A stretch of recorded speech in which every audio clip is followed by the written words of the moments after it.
makarinig ng complaint kay Michelle or ng anything, bad issues or bad matters na nangyari sa kanila ni Mark, which is indicator na napaka-healthy and pure of love yung relationship nila.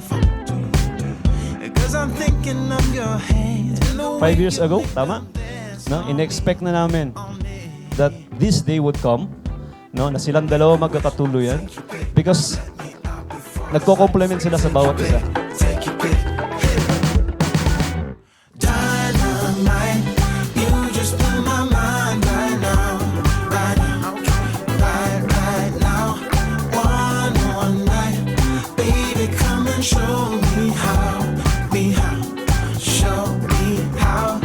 Katulad ng sinabi ni Mon, si Mitch never siyang nag-share ng any reklamo about Marty.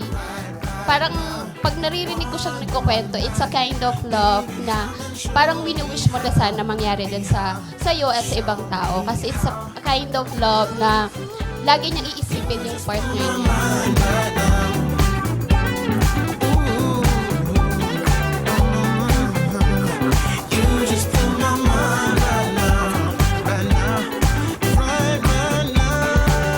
Aga mo kong ginawang lolo, Marty.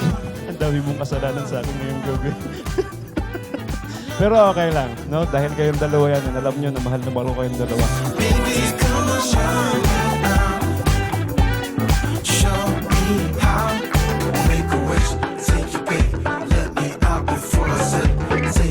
Kumbaga, namimit ni, sabi ni Pastor, dapat love your partner her ways. And I think nagagawa yun ni Marty.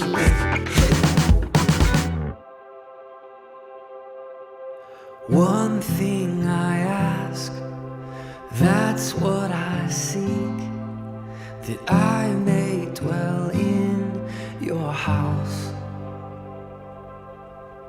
all of my days. I'll stand amazed. Sa gabi-gabi, lagi ko pinagdadasal na sana bigyan yung aking mga anak ng buhay na kahit simple, gusto ko nung masaya. Just to gaze on your beauty. With you, I found comfort, peace, freedom, and true happiness. You're the definition of if he wanted to, he would. My lasting request is to know your heart like no man has ever known. And I think, nakita ni Mitch yung perfect na tao. Hindi lang make her laugh, no? He makes her happy. He makes her complete. Tama? Uy, yung cheesy ko dun. No? So palagay ko talagang nagko-complement yung dalawa sa isa't isa. Just to gaze on your beauty, Lord. Naniniwala kasi ako sa na kahit na simple lang ang buhay, basta't masaya, tahimik, nagkakaunawaan, lahat magpa-follow na lahat. Kaya sana panatilihin ninyo yung pagmamahal at ang respeto sa isa't isa. Oh, just to gaze on your beauty, Lord. Mahal, I may have limited time today to tell you how much I'm grateful to you and how much I love you. But I know I have a lifetime to tell you all of those things. So take me back to where it all started, to the things we did at first. Just simply to extend yung sinabi ni Mami ninyo, personally, and we would like simply to greet you simple congratulations, but wishing that you both na extend nyo ang bago nyong buhay, your new fruitful life as husband and wife. Bring me close so I can remember when my heart became aware.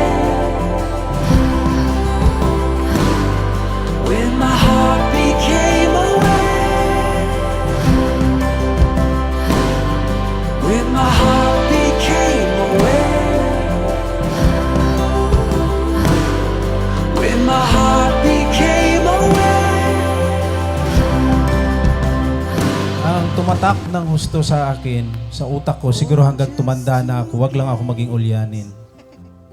Every time na uuwi ako from work, si Mitch, nakilala niyong Mitch na sa amin ay Sien. Siya po ay nakaabang sa pintuan ng aming bahay. Hinihintay niya si Papa niya. At pagdating ko, kakargahin ko yan at isasayaw-sayaw ko. Kinakantahan ko, sinasayaw-sayaw ko.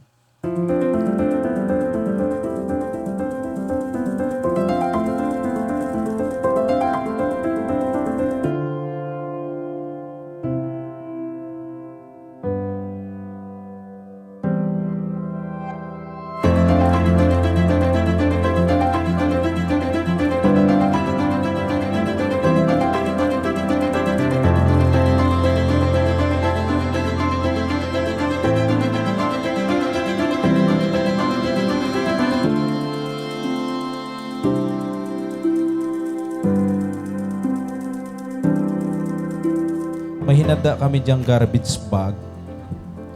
Yan ang aming pabaon sa iyo. Mama, pakikuha nga yung garbage bag natin.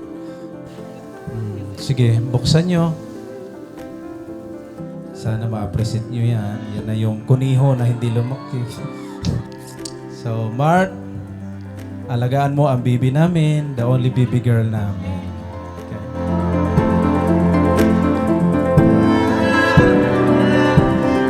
Today, exactly 5 years ago, March 26, 2019, I wished upon a shooting star na sana magkatuluyan kami. Yun yung wish ko.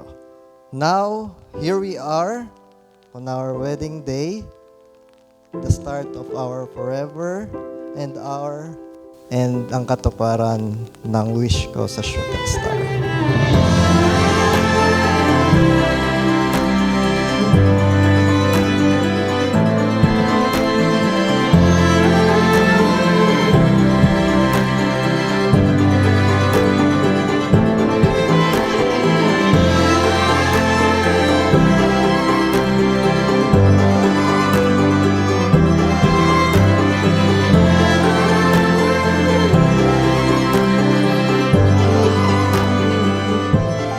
Mahal kong Liway, since I met you, a lot has changed in my life and in me as a person. Laid on the table, you ought to know this sound. How did we fall out? Hope we can touch the ground. Especially with you, and only with you, I was able to become the best version of me. I hope I was able to do the same with you.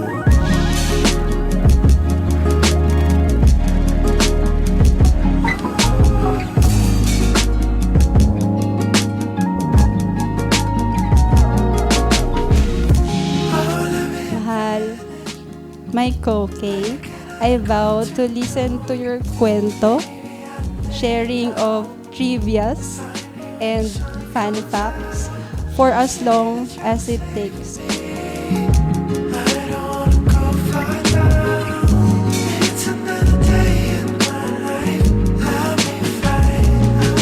Yes, ngayon, new journey na, new stage, always back sa core ng relationship nyo. Bakit kayo nag-decide na to live together and be forever as a couple? Hindi lang siya love. I mean, it's more than just love. Piliin yung mahalin at piliin ang isa't isa sa bawat araw na pagmulat nyo.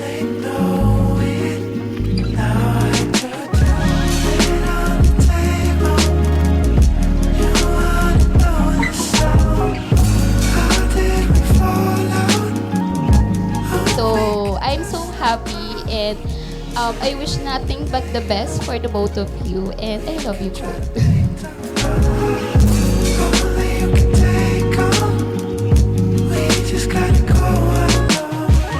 I know I am at my worst when we met and when we started, but you extended your patience and stuck with me through all of it, through those days, through those weeks. And for that, you made me fall in love with you once more and harder that time around.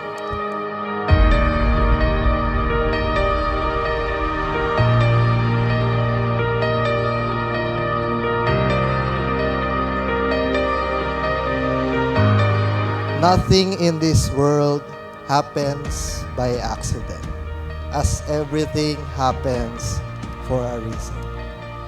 Kaya ako, na napunta sa Palawan, January 9, 2018, is nothing short of faith, destiny, and God at work.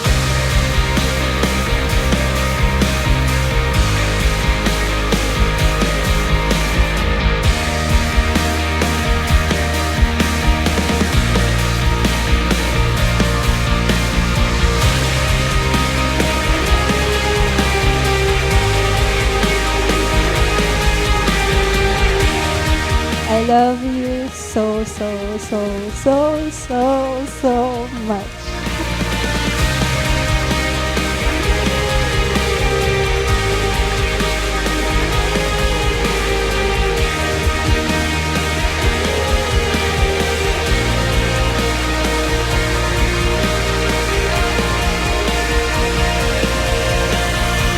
I am really happy beyond expression and comprehension to have met you, to have known you, to have liked you, to have loved you, and now to have married you. I love you so much. I love you very much. I love you really so much. I love you so, so, so much. I love you. I love you. I love you.